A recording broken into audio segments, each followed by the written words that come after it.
નમસ્કાર વિદ્યાર્થી મિત્રો, તમારું સ્વાગત છે KR પટેલ ગ્રુપ ટ્યુશનમાં ધોરણ 8 થી 12 કોમર્સ.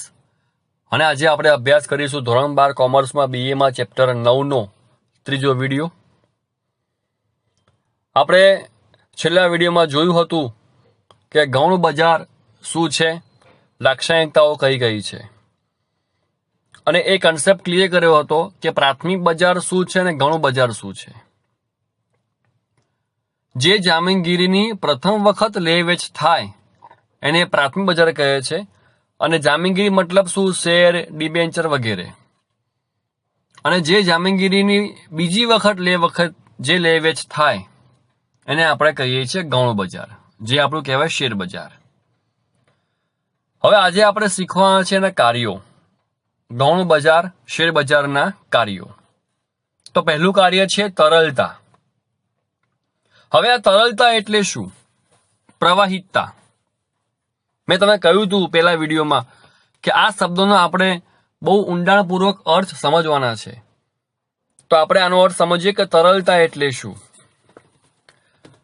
સમજો કે કોઈ વેપારી હોય, એને રોજના ઘણા ખર્ચાઓ હોય, ઘણી આવક પણ હોય. હવે માની લો કે બધી આવક જેટલી કઈ નફો કે થાય એ બધું એ બેંકમાં બચત ખાતા મૂકી આવે, અને પછી એમના રોજબરોજના ખર્ચાઓ જે હોય એના પણ પૈસા જો હાથમાં ન હોય તો એ ધંધો ચાલે ખરો? ન ચાલે. રોજબરોજના ખર્ચ જે ચૂકવવાના હોય એટલા પૈસા તો હાથ પર રાખવા જ પડે, ને બાકીના પૈસા તમે ક્યાંક ઇન્વેસ્ટમેન્ટ કરી શકો. તો આ જે રોજબરોજના ખર્ચ ચૂકવવાના જે પૈસા જે છે એની જે ધંધામાં આપ લે થાય એને કહેવાય તરલતા. હજુ તમને હું ડીપમાં લઈ જાઉં. આપણે એકાઉન્ટમાં આવે છે કાયમી મિલકતો અને બિનકાયમી મિલકતો, ચાલુ મિલકતો અને બિન ચાલુ મિલકતો. કાયમી એટલે કે જમીન, મકાન, યંત્રો, ફર્નિચર વગેરે. અને ચાલુ મિલકત મતલબ કઈ?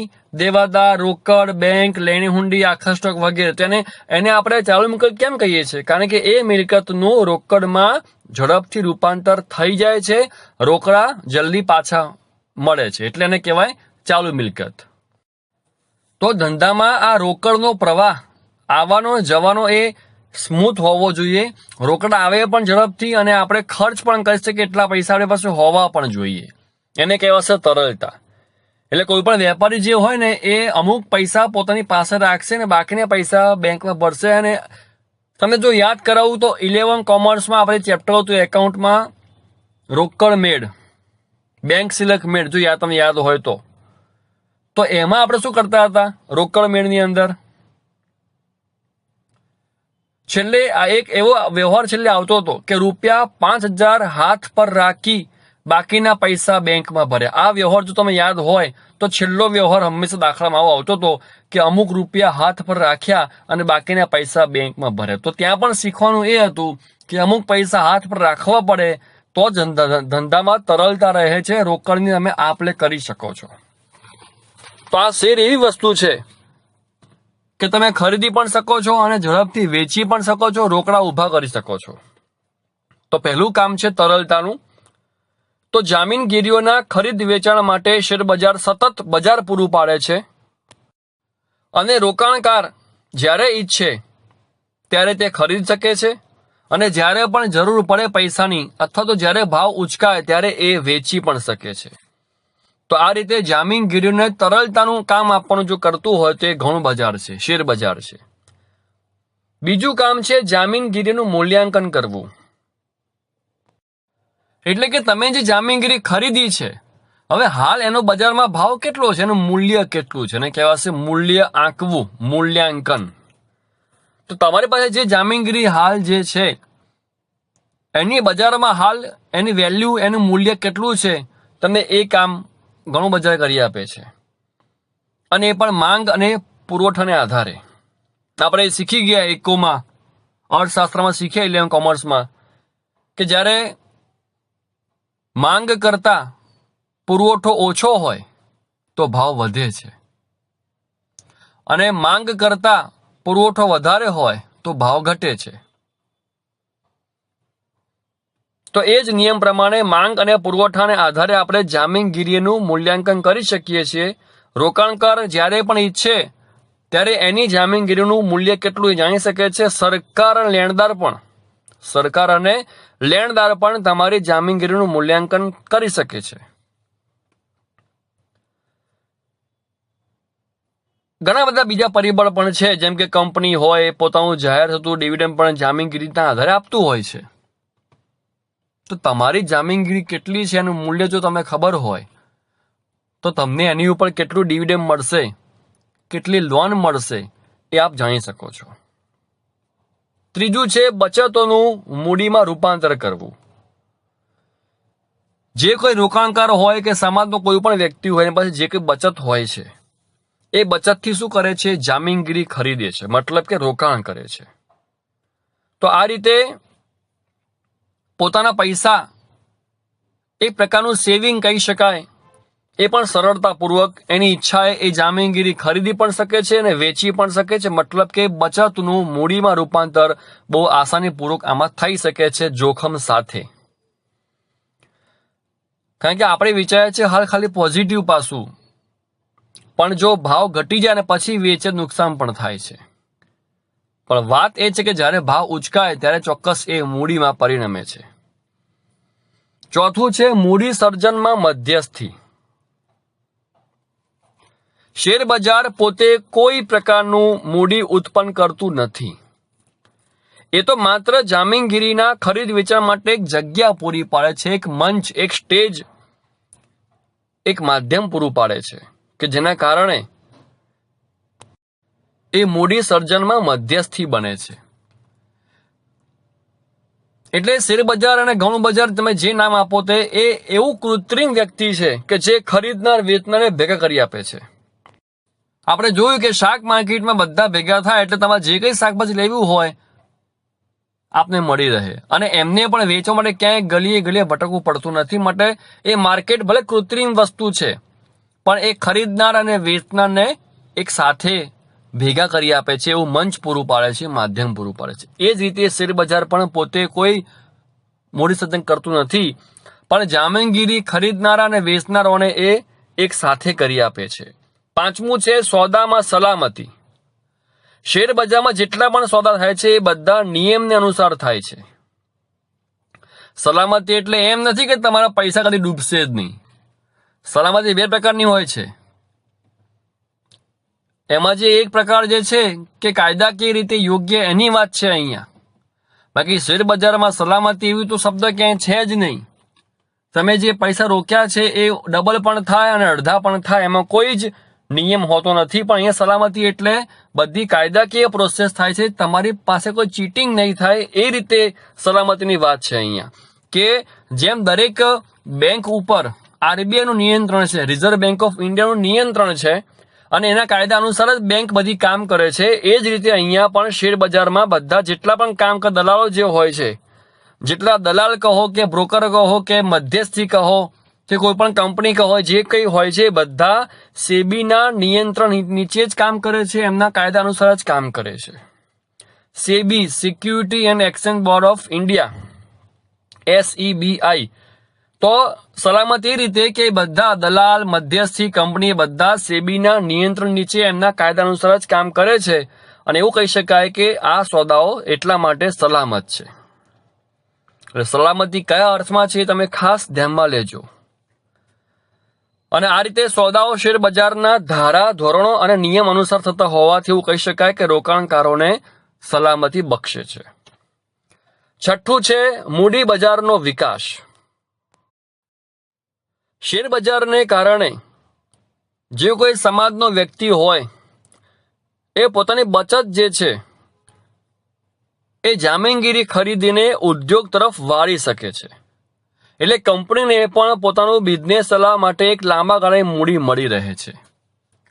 આજે સ્વાભાવિક છે કે 1000 વ્યક્તિઓ કોઈ એક કંપનીના શેર ખરીદે છે તે એમના પૈસા એક કંપનીને આપે કહેવાશે, અને કંપની પાસે એક મૂડી ઊભી થઈ છે. તો આ રીતે કંપની પાસે પણ લાંબા ગાળે મૂડી ઊભી થાય છે અને લોકોની બચત પણ થઈ જાય છે, અને જો ભાવ ઉચકાય તો લાભ પણ એમને મળે છે. અને આ કોઈ પ્રજા કે જનતા કે સમાજનો કોઈ વ્યક્તિ એ પોતાની બચતને કંપનીની જામીનગીરીઓમાં રોકવા માટે પ્રોત્સાહિત કરે છે. એટલે એવું કહી શકાય કે ગૌણ બજાર જે છે એ મૂડી બજારનો વિકાસ કરે છે. લોકો મૂડી બજારમાં પ્રવેશે, પોતાની જામીનગીરી ખરીદીને પોતાના બચત, પોતાના પૈસા એમાં રોકે, અને એના કારણે ઉદ્યોગોને લાંબા ગાળે મૂડી મળી રહે અને એમનો વિકાસ થાય. એટલું કહી શકાય કે ગૌણ બજાર એ આ રીતે પ્રોત્સાહન આપીને લોકોને જામીનગીરી ખરીદવાનું પ્રોત્સાહન આપીને મૂડી બજારનો વિકાસ કરે છે. 7મો મુદ્દો છે પ્રવૃત્તિઓ કરવા માટેની સગવડ. શેર બજારમાં જેટલી પણ પ્રવૃત્તિ કરવાની હોય છે, ઇસ્યુ બહાર પાડવા, ઇસ્યુ જોવા, એના ફોર્મ ભરવા, કંઈ પણ જે કંઈ પ્રવૃત્તિ હોય છે એ બધી પ્રવૃત્તિઓ કરવા માટે સવલતો પૂરેપૂરી એ લોકો આપે છે, જેને કારણે શેર બજારના સભ્યો રોકાણકારોના હિતનું રક્ષણ પણ કરી શકે છે. 8મું છે સટ્ટા માટે જરૂરી સવલત. તંદુરસ્ત સટ્ટો શેર બજારને જીવંત રાખે છે. જો અહીંયા પણ એપ્રોચ પોઝિટિવ જ છે કે તંદુરસ્ત સટ્ટો. જો નાદુરસ્ત હોય તો બધા પૈસા ડૂબી જશે. જ્યારે પણ શેર બજારમાં કડાકો થાય છે કે ભાવ ઘટી જાય છે, ત્યારે ઘણા બધા રોકાણકારોના પૈસા કરોડમાંથી લાખ અથવા તો હજારમાં આવી જાય છે. પણ અહીંયા એપ્રોચ છે માત્ર પોઝિટિવ. શબ્દ શું આપણો? તંદુરસ્ત સટ્ટો. સટ્ટો 2 પ્રકારનો હોય, એમાં આગળ પણ આવે અને પાછળ પણ જવાય. અહીંયા એ લોકો વાત કરે છે માત્ર પોઝિટિવિટીની, એટલા માટે લખ્યું છે તંદુરસ્ત સટ્ટો. તંદુરસ્ત સટ્ટો શેર બજારને જીવંત રાખે છે. સટ્ટાના સોદા માટે કાયદાકીય માળખામાં રહીને જરૂરી સવલતો શેર બજાર પૂરી પાડે છે. એટલે જે કોઈને પણ પૈસા રોકવા હોય, એને જેટલી પણ જોતી હોય સુવિધાઓ એ બધી આ શેર બજાર પૂરી પાડે છે, અને એ લોકો પોતાના પૈસા રોકી શકે છે. 9મું છે માહિતી પૂરી પાડનાર. ઘણા બધા પક્ષકાર હોય છે. આપણે એકાઉન્ટમાં 11 કોમર્સમાં પહેલા ચેપ્ટરમાં જોયું હતું કે નામું એ કોને કોને ઉપયોગી છે. એમાં ઘણા બધા પક્ષકાર હતા. એમાં કંપની પોતે હતી, કર્મચારી હતા, શેર ધારકો હતા, સરકાર, લેણદારો, બેંક, ઉછીને પૈસા આપનાર, એ બધા માટે આપણો હિસાબ બહુ જરૂરી હતો. એમ અહીંયા પણ માહિતી પૂરી પાડનાર મતલબ કે આ શેર બજાર કહો કે ગૌણ બજાર કહો, એ જે કોઈ માહિતી હોય એ બધી પૂરી પાડે છે. પણ કોને? તો જેને જેને આ માહિતીમાં રસ હોય એ બધા પક્ષકારને. કોઈ કંપની હોય અને એના શેર ખરીદવા હોય તો એ કંપનીની ડિટેલ જાણવી બહુ જરૂરી છે. કંપનીની સ્થાપના ક્યારે થઈ, એના બોર્ડ ઓફ ડિરેક્ટર્સમાં સભ્યો કોણ કોણ છે, એ કેટલા ટેલેન્ટેડ છે, કંપનીના છેલ્લા 5 વર્ષનું પરફોર્મન્સ કેવું છે, ડિવિડન્ડ કેટલું આપે છે, બોનસ કેટલા આપે છે, જેટલી માહિતી હોય એ બધી માહિતી કાયદાકીય રીતે જાહેર હોય છે, અને ગૌણ બજાર એની માહિતી પૂરી પાડે છે. પણ કઈ રીતે અને કોને કોને પૂરી પાડે, અને આ માહિતી લેવામાં રસ કોને કોને હોય? તો પહેલી વસ્તુ કે એ કંપનીમાં જે કામ કરે છે કર્મચારી, એના માટે. કેમ કે એમને દિવાળીમાં કેટલું બોનસ મળશે, કેટલો બોનસમાં પગાર મળશે, પગાર કેટલો વધશે, નફામાં કેટલો ભાગ મળશે, જાણવું હોય તો એની માહિતી પણ લઈ શકે છે કે અમારી કંપની કેવું કામ કરે છે, નફો કેટલો કરે છે, એના આધારે અમને પગાર કે બોનસ મળશે. આપણે જોયું કે આગળ કર્મચારી વ્યવસ્થામાં કે નાણાકીય પ્રોત્સાહન હોય છે, એમાં જેમાં નફામાં ભાગ આપવામાં આવે છે, ઇનામ આપવામાં આવે છે, બોનસ આપવામાં આવે છે. એ ઘણા મુદ્દા આપણે આગળ જોયા છે. તો એ કર્મચારીને પોતાને ખ્યાલ તો આવે કે મારી કંપની કમાય છે કેટલું, નફો કેટલો કરે છે, અને એના આધારે મને કેટલું બોનસ મળશે. તો એ માહિતી એ પક્ષકાર થઈ ગયો કે ભાઈ કર્મચારી એક પક્ષકાર છે, એને પણ માહિતી મળવી જોઈએ. બીજું, શેર ધારકો જે કોઈ એના શેર ખરીદે છે, મતલબ કે જામીનગીરી ખરીદે. આપણે આગળ હાલ જોયું કે વ્યક્તિ પોતાના પૈસા કંપનીને આપે છે, જામીનગીરી ખરીદે છે, અને કંપનીને લાંબા ગાળે મૂડી મળી રહે છે. તો એમને એ શેર ઉપર ડિવિડન્ડ કેટલું મળશે, પોતાની બચત પર આવક કેટલી મળશે જાણવી હોય તો એ જાણશે આ હિસાબ પરથી, અને એને ખ્યાલ આવશે કે મારા શેર ઉપર મને આટલા પૈસા મળે એમ છે, તો આના શેર ખરીદવો જોઈએ કે ન ખરીદવો જોઈએ. એટલે એક પક્ષકાર થયો શેર ધારકો. એના માટે આ માહિતી ઉપયોગી છે કે નક્કી કરી શકે કે મારે શેર ખરીદવા કે નહીં. પછી બેંક, તો આ માહિતી બેંક માટે કેમ ઉપયોગી છે? કારણ કે કંપની જ્યારે લોન માંગે છે બેંક પાસે, તો એ બેંક પણ એને લોન આપવી કે નહીં એ નિર્ણય એના આધારે કરે છે. એટલે એક પક્ષકાર બેંક પણ થઈ ગયો. પછી લેણદાર, માનો કોઈ બેંક લોન નથી આપતી, તો આપણે વાત કરી કે સંગઠિત અને અસંગઠિત. તો બેંક એ સંગઠિત છે અને જે બાકી વ્યક્તિઓ જે પૈસા આપે છે એ અસંગઠિત છે. હવે એની પાસે કંપની ગઈ કે તમે એમને પૈસા ઉછીને લોન તરીકે આપો, તો એ પોતે પણ જોવે કે મારી સલામતી કેટલી છે. તો લેણદાર માટે પણ ઉપયોગી છે. પછી સરકાર એટલા માટે કે એ જે ટેક્સ ધારા મુજબ કંપની ટેક્સ ભરે છે કે નહીં, એ નફો જે કરે છે, જેટલું વેચાણ કરે છે એ મુજબ એનો ટેક્સ આવે છે કે નહીં, એ પણ સરકાર જાણી શકે છે. મતલબ એ કંપનીનો હિસાબ જે હોય છે એ કર્મચારી, શેર ધારકો, લેણદાર, બેંક, સરકાર આ બધા માટે જરૂરી હોય છે. અને બધી માહિતી આ શેર બજાર પૂરી પાડે છે. માટે મુખ્ય કામ શું છે? માહિતી પૂરી પાડવી. 10મું છે જામીનગીરીઓની નોંધણી. જેટલા પણ સોદા આ બજારમાં થાય છે તો કંપની એવું ઈચ્છતી હોય છે કે બધા નોંધણી એ કરવી જોઈએ. આપણે વાત થઈ હતી હમણાં કે નોંધાયેલી કંપની એ વિશ્વાસપાત્ર હોય છે અને હિતાવહ હોય છે. તો કાયદાકીય જો તમારે કંઈ પણ પ્રક્રિયા કરવી હોય તો તમારી કંપની અને સોદાઓ નોંધાયેલા હોવા જોઈએ. તો તમે કંપનીના ચોપડે કૃત્રિમ અસ્તિત્વ ધરાવો છો. અને છેલ્લું છે રોકાણકારને માર્ગદર્શન. જે કોઈ કંપની માહિતી બહાર પાડે છે એ માહિતી શેર બજાર એકત્રિત કરી જાહેર કરે છે અને આધારે રોકાણકાર જે હોય છે નક્કી કરે છે કે મારે આ કંપનીના શેર ખરીદવા જોઈએ કે ન ખરીદવા જોઈએ. મતલબ કે હું રોકાણ કરું છું એ કેટલું સલામત છે અને મને વળતર કેટલું મળશે એ નક્કી કરશે. એ માહિતી આધારે એવું કહી શકાય કે રોકાણકારને આપે છે માર્ગદર્શન. તો અહીંયા આપણે પૂરા કરીએ છીએ ગૌણ બજારના 11 કાર્યો. તો અહીંયા આપણે પૂરું કરીએ છીએ ગૌણ બજાર. હવે આપણે આ ચેપ્ટરમાં કેટલે પહોંચ્યા? તો નામ છે નાણાકીય બજાર, જેના મુખ્ય 2 ભાગ છે, મૂડી બજાર અને નાણાં બજાર. જેમાંથી મૂડી બજારના 2 ભાગ હતા, પ્રાથમિક બજાર અને ગૌણ બજાર. તો આ આખો ભાગ જે છે મૂડી બજારનો એ આપણે અહીંયા પૂરો કરીએ છીએ. અને જે બીજો ભાગ જે નાણાં બજાર એ હવે આપણે શરૂ કરીએ છીએ. તો પહેલાં આપણે સમજીએ કે આ નાણાં બજાર અને મૂડી બજાર આ બંને શું છે. તો જે આપણે ભણી ચૂક્યા એ હતો આખો મૂડી બજાર અને હવે છે નાણાં બજાર. તો એને મૂડી કેમ કહેવાય અને આને નાણાં કેમ કહેવાય? કોઈ કંપનીના ભાવ ઘટી જાય તો રોકાણકાર કેમ રડે છે? તમને એનું કારણ સમજાવું છું. હવે માનો કે તમે કોઈ કંપનીના શેર ખરીદો છો તો તમે કઈ એ કંપનીને પૈસા ઉછી નથી આપતા. તમે એ કંપનીમાં પાર્ટનર બનો છો એટલા શેરના, એટલા રૂપિયાના. તમે 10,000ના શેર ખરીદો કે લાખ રૂપિયાના શેર ખરીદો, તમે એ કંપનીમાં લાખ રૂપિયાના પાર્ટનર થઈ ગયા. હવે નફો થાય તો તમને એના ભાગ રૂપે ડિવિડન્ડ મળે છે. નુકસાન થાય તો તમારા પૈસા ડૂબી જાય છે, પાછા મળતા નથી. તો તમે તમારા જોખમે કંપનીને પૈસા આપો છો અને કંપની માટે મૂડી કહેવાય જે પાછી આપવા નથી અને એમાંથી બિઝનેસ કરે છે. એટલા માટે શું નામ હતું? મૂડી બજાર. કે તમારા પૈસે એ બિઝનેસ કરે છે અને એટલા માટે તમે સમજી વિચારીને કંપનીના શેર ખરીદો છો કે આ નફો કરશે જ અને મને નફામાં ડિવિડન્ડ મળશે.